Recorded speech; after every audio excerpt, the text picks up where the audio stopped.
जय हिंद बच्चों। आज हम आपको आबहावा प्रिंसिपल के बारे में बताएंगे। सबसे पहले तो सभी बच्चों को जय हिंद।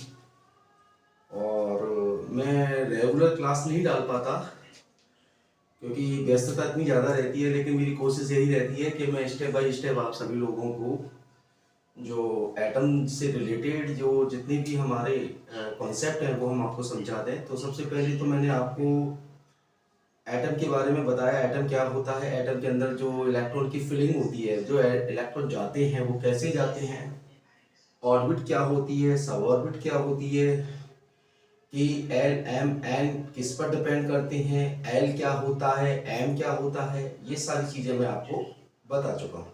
पुराने वीडियो अगर आप मेरे चैनल पे पुराने वीडियो देखेंगे तो आपको ये सारी चीज़ें मिल जाएंगी। ठीक है, तो मुझे बताने की ज़रूरत नहीं है, तो आप देख सकते हैं। तो आज जो हमें एक बहुत ही इम्पोर्टेंट कॉन्सेप्ट है, सभी कॉन्सेप्ट इम्पोर्टेंट है केमिस्ट्री के अंदर। एक्चुअली में क्या है, ये मतलब जान है केमिस्ट्री की, जो एटम है। अगर ये आपको समझ में आ गया तो आगे के चैप्टर सारे के सारे क्लियर होते चले जाएंगे। ठीक है, तो आज हम बात करेंगे ऑफ-बाउ प्रिंसिपल की। ठीक है, ऑफ-बाउ प्रिंसिपल। ये ऑफ-बाउ प्रिंसिपल क्या है? देखिए, ऑफ-बाउ एक जर्मन साइंटिस्ट था और उसने अपना एक प्रिंसिपल दिया। ठीक है, वैसे तो बताया नहीं, बताने की जरूरत नहीं है, लेकिन ये आ जाता है कई बार कि ऑफ-बाउ प्रिंसिपल को विस्तार से आप बताइए कि ऑफ-बाउ प्रिंसिपल क्या होता है। देखिए बच्चों, ये मैंने आपको बताया था पहले कि ये एक एटम है, ये एटम का सेंटर है, न्यूक्लियस जिसको बोलते हैं। ठीक है, इस तरह से ये ऑर्बिट होती हैं।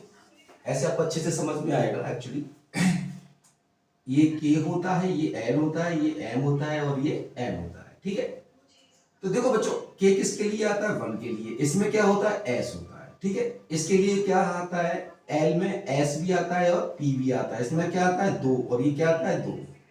फिर क्या आता है? एम आता है। एम में क्या आता है? एम एम बराबर 3, तो 3 में क्या आएगा? 3s भी आएगा, 3p भी आएगा और 3d भी आएगा। फिर क्या आता है? 4s भी आएगा। ठीक है, 4p भी आएगा, 4d भी आएगा और 4f भी आएगा। ये एक सिंपल, एक फंडामेंटल एक चीजें हैं जो मैंने आपको पहली क्लास में। अच्छा देखिए, जैसे जैसे ये क्या है, ये शेल है बड़े बड़े। के एलिमेंट क्या है? सेल। एसपीडी क्या है? सब सेल। न्यूक्लियस से जैसे जैसे सेल से दूरी बढ़ती जाएगी, मतलब न्यूक्लियस से सब सेल की दूरी बढ़ती जाएगी, डिस्टेंस बढ़ती जाएगी। इसका मतलब ऊर्जा जो है, एनर्जी लेवल, इसको क्या बोलते हैं? Energy level. ऐसे बढ़ता जाता है। एनर्जी लेवल क्या होता है? बढ़ता है। एनर्जी लेवल क्या होता है? बढ़ता है।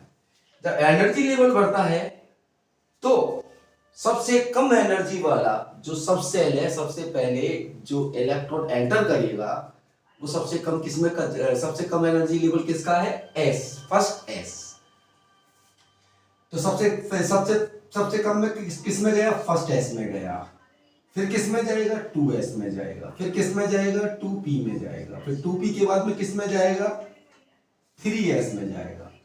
3s के बाद किस में जाएगा? 3p में जाएगा। इस तरह से सो ऑन ये प्रोसेस चलता जाता है। ठीक है, ये किसने बताया था? ये ऑफ-बाउ ने बताया था। ये किसने बताया था?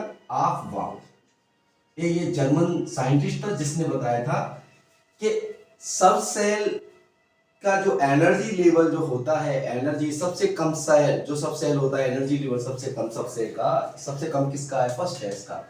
तो सबसे पहले इलेक्ट्रॉन किस में जाएगा? इसमें जाएगा।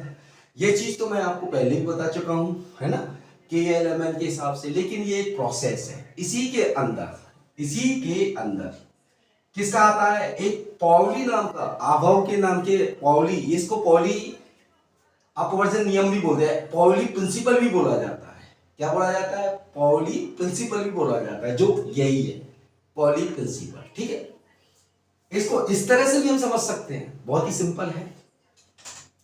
जैसे ये एस ले, ये क्या है? एस है, फर्स्ट एस। फिर ये क्या है? 2s।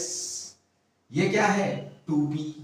ठीक है, फिर क्या है? 3 3s, ये क्या हो गया 3p हो गया, ठीक है 3s 3p, फिर ये क्या हो गया, अच्छा फिर क्या आता है 4s, क्या आता है 4s, 4s आ गया, फिर क्या आता है 4p, ठीक है 4p आ गया, तो यहाँ क्या आ जाएगा 3d, यहाँ पे क्या आ जाएगा 4p के बाद में 4d आ जाएगा, इस तरह के फिर क्या आता है 5s आता है, 5, इस तरह से हम क्रम बढ़ते चले जाते हैं। तो देखो ऐसे एरो लगाया तो पहले किस में गया इलेक्ट्रॉन, फर्स्ट s में गया, फिर किस में गया 2s में गया, फिर किस में गया 2p में गया, ठीक है, और 2p के बाद में फिर किस में जाएगा ये 3s में जाएगा, किस में जाएगा 3s में, ठीक है 3s के बाद किस में जाएगा बच्चों, 3s के बाद में जाएगा 3p में, किस में जाएगा 3p में, फिर किस में जाएगा 4s में, ठीक है 4s में जाएगा, ठीक है। अब 4s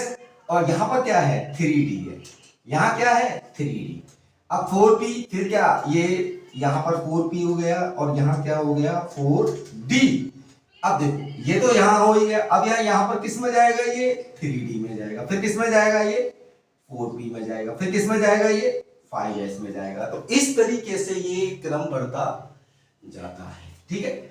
ऐसे आगे हम करते चले जाएंगे तो आगे भी आपको क्लियर हो जाएगा।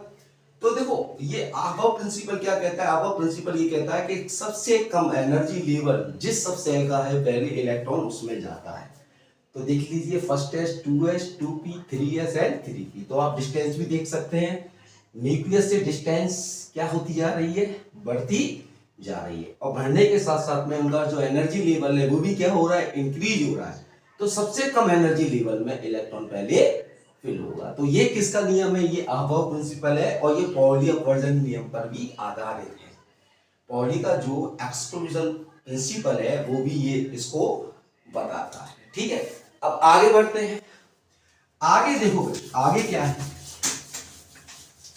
आगे है n+n रूल, क्या है n+n, दिस इज ये सेकंड वो है, इसके अंदर n+n रूल, n+n, ठीक है, बहुत ही सिंपल है ये, सभी जानते हैं। n क्या बताता है, प्रिंसिपल क्वांटम नंबर बताता है, l क्या बताता है, एजीम्यूथल क्वांटम नंबर बताता है। ये प्रिंसिपल क्या कहता है, ये प्रिंसिपल ये कहता है कि n+l की वैल्यू जिस सब सेल के लिए n+l की वैल्यू है ना मिनिमम होगी, क्या होगी, मिनिमम फॉर सब सेल, सब सेल, ठीक है।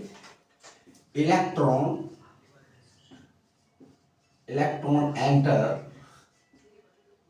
enter these electron enter these subshell, उन सब सेलों में जाएगी जिनके लिए n+l की वैल्यू मिनिमम, ठीक है। कैसे समझते हैं इसे, देखिए जैसे हम लेते हैं पोटेशियम लेते हैं, जैसे पोटेशियम ले लिया हमने, पोटेशियम क्या होता है 19, अच्छा इसको लिखने का जो तरीका है 2 8 18 32 में वो होता है 2 8 8 1 होता है, ठीक है। इसका जो इलेक्ट्रॉनिक कॉन्फ़िगरेशन होता है वो क्या होता है 2 8 8 1।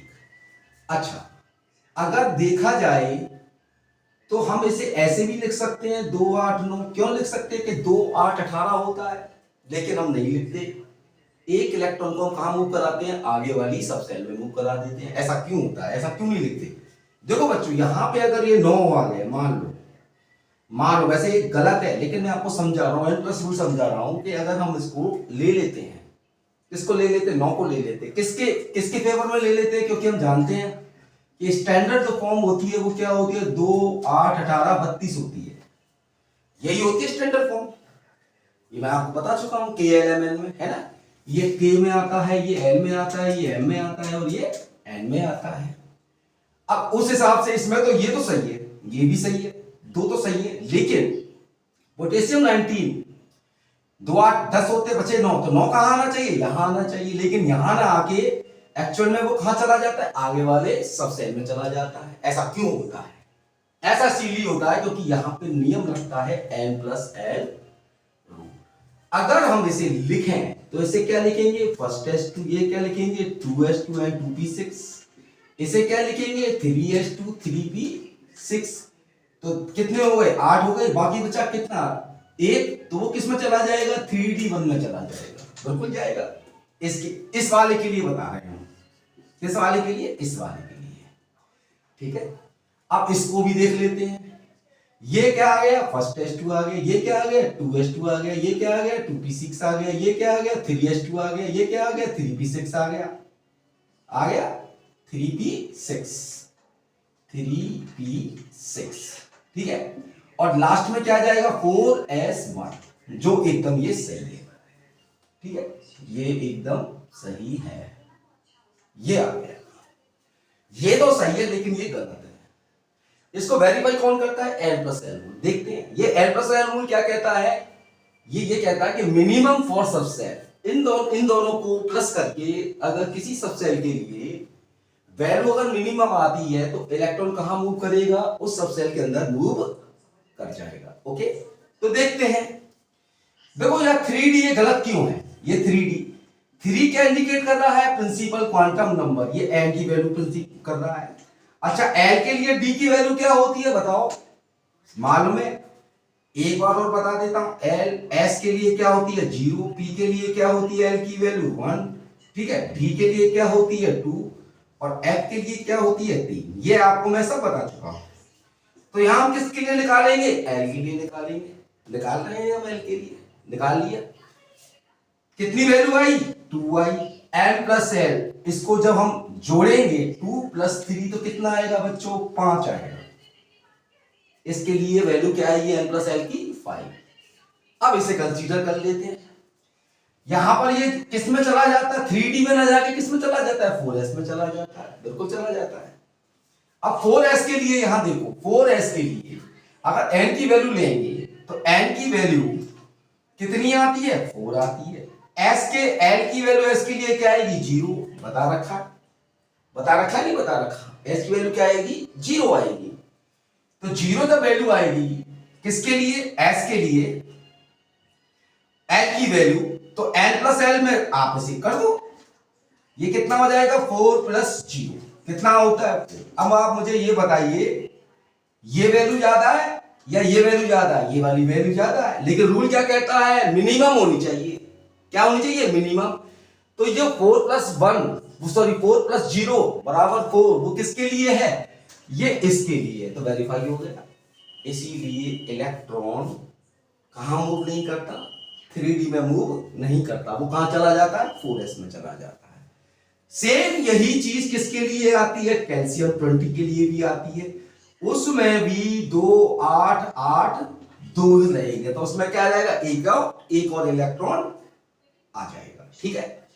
तो ये आपको अगर समझ में नहीं आया हो तो रिवाइज करके रिवर्स करके मेरे वीडियो को आप देख सकते हैं, आपको एकदम क्लियर हो जाएगा, ठीक है। मैंने आज 2 रूल बताए, ठीक है। अफवाउ प्रिंसिपल मैंने बता ही दिया, पॉली का जो प्रिंसिपल है वो भी उसके अंदर ये इंक्लूड रहता है, उसमें सिर्फ कुछ नहीं है, उसमें सबसेल के बारे में बताया है कि सबसेल जब जैसे जैसे सबसेल न्यूक्लियस से दूर होती जाती है उसका एनर्जी लेवल बढ़ता जाता है, और कम एनर्जी लेवल की सबसेल के अंदर इलेक्ट्रॉन क्या करेगा एंटर करेगा। सेकंड क्या है n प्लस l रूल है, जो क्या कहता है वो ये कहता है कि मिनिमम होना चाहिए वैल्यू, किसी सबसेल के लिए अगर वैल्यू क्या हो मिनिमम हो क्या हो मिनिमम हो तो इलेक्ट्रॉन उस सबसेल के अंदर एंटर कर जाएगा, मिनिमम सबसेल के अंदर एंटर कर जाएगा। जिससे मैंने आपको एग्जांपल बताया पोटेशियम, ठीक है।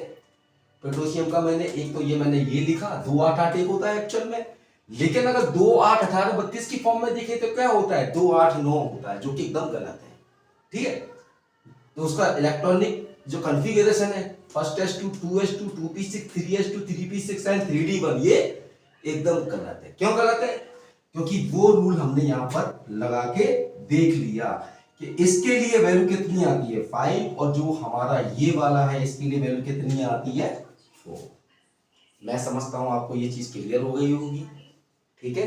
आशा करता हूं कि अगर आपको कोई कंफ्यूजन है या कोई प्रॉब्लम या कोई चीज ऐसी है जो आपको समझ में नहीं आ रही तो प्लीज आप कमेंट सेक्शन में जाके मुझे कमेंट करके पूछ सकते हैं कि सर ये चीज हमें समझ में नहीं आई, आप लिख देंगे तो मैं क्लियर कर दूंगा। अब आगे बढ़ते हैं, ठीक है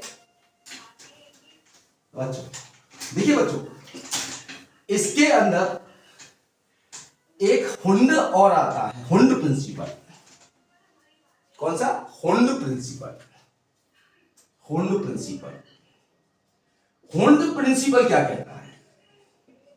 हुंड प्रिंसिपल ये कहता है कि जब तक किसी सब सेल के अंदर पूरी तरह से सब सेल पूरी तरह से नहीं फुल हो जाती, किससे फुल नहीं हो जाती? इलेक्ट्रॉन से, तब तक इलेक्ट्रॉन दूसरी सब सेल के अंदर एंटर नहीं करेगा। आपको मैं समझता हूं ये समझ में नहीं आया होगा, तो मैं आपको एक एग्जांपल से इसको बहुत अच्छे से समझाता हूं कि हुंड प्रिंसिपल क्या कहता है। देखिए नाइट्रोजन ले लो, आप यहां पर ले लिया, N7 होता है। इसको पहले ऐसे लिखिए जैसे मैं लिख रहा हूं, ये क्या हो गया? फर्स्ट S, ठीक है। फिर दूसरा क्या आएगा? दूसरा आएगा हमारा 2S, ठीक है। फिर क्या आएगा हमारा 2P। P में कितने होते हैं ऑर्बिटल्स? 3 होते हैं, तो ये 2P आ गया, ठीक है। ये P0 होता है, ये PX होता है और ये P5 होता है। इस तरह से मैंने बताया था आपको, ठीक है। 7 है, तो देखो पहला ऑर्बिटल, पहला सब ऑर्बिट कौन सा है? First S। कितने इलेक्ट्रॉन आते हैं? 2 आते हैं। तो पहला इलेक्ट्रॉन कहां जाएगा? इसमें। दूसरा कैसा जाएगा? नीचे जाएगा। क्यों जाएगा? मैंने बताया था, स्पिन क्वांटम नंबर में ये बताता है कि एक इलेक्ट्रॉन क्लॉकवाइज डायरेक्शन में जाता है और दूसरा इलेक्ट्रॉन एंटी क्लॉकवाइज डायरेक्शन में जाता है। अब किस में आ गए? इसमें आ गए। क्या हुआ? ऊपर गया, फिर नीचे आया। कितने हो गए? 4, ठीक है। पाउली का प्रिंसिपल क्या कहता है? हुंड का प्रिंसिपल क्या कहता है? वो ये कहता है कि किसी भी सब ऑर्बिट के अंदर जो ऑर्बिटल्स होते हैं उसके अंदर इलेक्ट्रॉन एक समान रूप से पहले भरे जाएंगे। तो एक समान का मतलब ये हो गया 2 2 4, तो ये हो गए, ये तो खत्म खेल। अब बचे कितने? 3। तो 3 का मतलब ये है कि पहला इलेक्ट्रॉन इसमें जाएगा, दूसरा फिर किस में जाएगा? इसमें जाएगा, और तीसरा किस में जाएगा? इसमें जाएगा। आपको समझ में आ गया होगा। कई बच्चे क्या करते हैं, कितना बचा भाई? N7 है, 3 बचा, तो 3 को क्या कर दिया आपने? इसमें 3 को कैसे एंटर करा दिया? एक इसमें गया, एक इसमें गया और एक इसमें गया, ये खाली रह गया। ये गलत है, ऐसे नहीं होता। हुंड प्रिंसिपल क्या बताता है? हुंड प्रिंसिपल हमें यह बताता है कि किसी भी सब ऑर्बिट के अंदर जो ऑर्बिटल्स होते हैं उसके अंदर इलेक्ट्रॉन एक समान रूप से पहले फिल किए जाएंगे। आफ्टर दैट फिर दोबारा से पुनः क्या होगा? वो एंटर करेगा। तो कैसे एंटर करेगा? जैसे ऑक्सीजन 8 ले लिया, तो ये N7 है, तो ये तो सेम रहेगा, ये वाला ये भी सेम रहेगा भाई, ये तो दोनों सेम रहेंगे। ये गया, ये गया, ये फर्स्ट S2, ये क्या है 2S2, ये गया, ये गया। अब बात आती है कितने? ये 4 हो गए। कितने होता है एटॉमिक नंबर इसका? 8। कितने बचे? 4 बचे। तो इसको हमने इसके अंदर इस तरीके से लिख लिया। तो पहला इलेक्ट्रॉन कहां गया? इधर गया। पहला इलेक्ट्रॉन कहां गया? इधर गया। कहां गया? इधर गया। अब बचा कितना? 1। तो 1 कहां जाएगा बच्चों? 1 वापिस इसके अंदर एंटी क्लॉकवाइज डायरेक्शन में आ जाता है। मैं समझता हूं आपको समझ में आ गया होगा, ठीक है। ये इलेक्ट्रॉन फिलिंग करने वाला एक प्रिंसिपल है जो किस जर्मन साइंटिस्ट ने बताया था। जो जर्मन साइंटिस्ट का नाम था आफबाउ प्रिंसिपल के नाम से भी जाना जाता है। इसके अंतर्गत पाउली का प्रिंसिपल भी आता है, हुंड का मैक्सिमम रूल भी आता है, ठीक है। ये मैक्सिमम, ये हुंड प्रिंसिपल मैक्सिमम रूल कहलाता है कि ज्यादा से ज्यादा इलेक्ट्रॉन किस में जाएंगे। और लास्ट में बच्चों एक आता है फुलफिल। एक होता है फुलफिल और एक होता है हाफ फिल। क्या होता है हाफ फिल? जो एटम के अंदर आने वाला जो इलेक्ट्रॉन है, जो फिलिंग होती है ना, इलेक्ट्रॉन जो एंटर करता है किसी भी सब ऑर्बिट के अंदर, तो वो क्या करने की कोशिश करेगा? फुलफिल होने की कोशिश करेगा। जैसे मान के चलो, जैसे हाँ ये ऑक्सीजन, ये तो हो ही गया हमारा ऑक्सीजन। जैसे मान के चलो किसी भी एटम के पास में 4 इलेक्ट्रॉन है। कितने इलेक्ट्रॉन है? 4। ऐसे नहीं, ऐसे समझ में नहीं आएगा आपको। ऐसे इस वाले टॉपिक को, फुल फिल और हाफ फिल वाले टॉपिक को मैं आपको अच्छे से कैसे समझाएंगे, एक सिंपल सी थ्योरी याद रखना कि कोई भी एटम के अंदर अगर उसकी एक्सटर्नल ऑर्बिट के अंदर, जैसे पी में कितने होते हैं, टोटल 6 होते हैं, तो स्टेबल या तो 6 वाले में रहेगा, फुल हो जाए, और या फिर क्या रहेगा, स्टेबल कहां पर रहेगा बताइए आप, स्टेबल ज्यादा से ज्यादा रहेगा हाफ फिल में, फुल फिल या फिर हाफ फिल।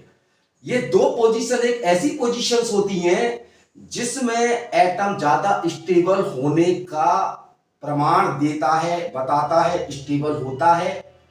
और तो वो क्या करेगा, या तो इलेक्ट्रॉन दे के फुलफिल करेगा या फिर इलेक्ट्रॉन को लेके फुलफिल करेगा, जैसे कि मैंने आपको लास्ट लेक्चर में बताया था। तो ये स्टेबिलिटी डिपेंड किस पर करती है, फुलफिल पे और हाफ फिल पर। इसके बारे में चर्चा हम जब पीरियोडिसिटी पढ़ाएंगे तो उसके अंदर बहुत सारे एक्सेप्शनल केसेस हैं, एक्सेप्शनल अपवाद इसको बोलते हैं, जो रूल को फॉलो तो करते हैं लेकिन कुछ एलिमेंट या कुछ तत्व या कुछ एटम ऐसे हैं जो उस रूल को फॉलो नहीं करते। ठीक है, तो जो नेक्स्ट जो टॉपिक होगा वो हमारा पीरियोडिसिटी टेबल होगा, पीरियोडिक टेबल। उसके अंदर जो 3 चीजें इंपॉर्टेंट है, एक तो है आयोनाइजेशन एंथैल्पी। आयोनाइजेशन एंथैल्पी क्या होती है, एक है इलेक्ट्रॉनिक एफिनिटी और एक है इलेक्ट्रोनेगेटिविटी। बच्चों ये 3 जो कॉन्सेप्ट है, वो ये 3 कॉन्सेप्ट इतने इंपॉर्टेंट है, अगर ये आपको समझ में आ गई ना तो ये मान के चलो इनऑर्गेनिक केमिस्ट्री आपकी 50 से 60% कंप्लीट हो जाएगी, क्योंकि सारा का सारा जो बेस है वो सब इसी में है, क्योंकि acid base, metal, non metal, ठीक है, केमिकल इक्वेशन, केमिकल बॉन्डिंग, सब कुछ इसी से जुड़ा हुआ। तो ये बेसिक चीजें थी जो मैंने आज आपको बताई। अगर आपको कोई चीज समझ में नहीं आ रही, क्योंकि मैं इसको और अच्छे से समझाऊंगा, डोंट वरी, है ना, इसको मैं और अच्छे से समझाऊंगा कि कैसे करता है।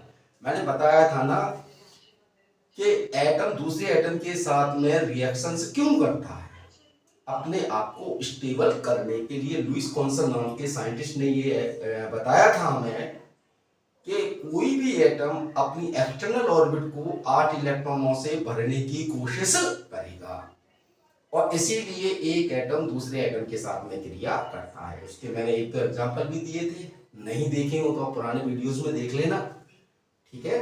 और मैं समझता हूँ आज की क्लास, देखो लंबी क्लास में अभी इसीलिए नहीं ले रहा, छोटी छोटी में ले रहा हूँ, 10, 15, 20 मिनट ज्यादा, वैसे 10-11 मिनट से ज्यादा नहीं होती, आज की थोड़ी सी ज्यादा हो गई कि इतना पेशेंस ना तो आप में है, क्योंकि ये मैं जानता हूँ क्योंकि एनर्जी लेवल आप लोगों का बहुत ज़्यादा इतनी सेटिंग नहीं है, क्योंकि यहाँ पे यूट्यूब खुल जाता है ना, तो वहाँ पे फालतू की चीज़ें आप देखने लग जाते हो। तो मेरी रिक्वेस्ट है उन बच्चों से कि प्लीज़ जब भी आप यूट्यूब का यूज़ करें ना तो पढ़ाई में यूज़ करें।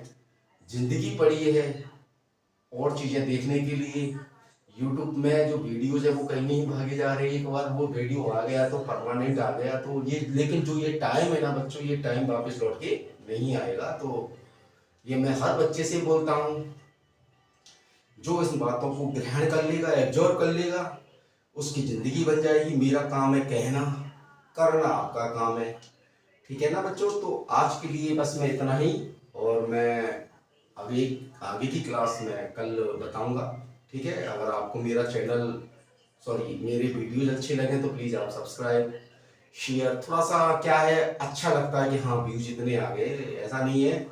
हालांकि कई लोगों ने बोला था कि माधव जी आपको बहुत पहले खोल लेना चाहिए था, ये है वो है, लेकिन कुछ निजी कारणों की वजह से मैं अभी चालू किया, ज़्यादा स्टार्ट नहीं किया मैंने। तो ठीक है बच्चों, फिर नेक्स्ट क्लास में हम मिलते हैं। जय हिंद।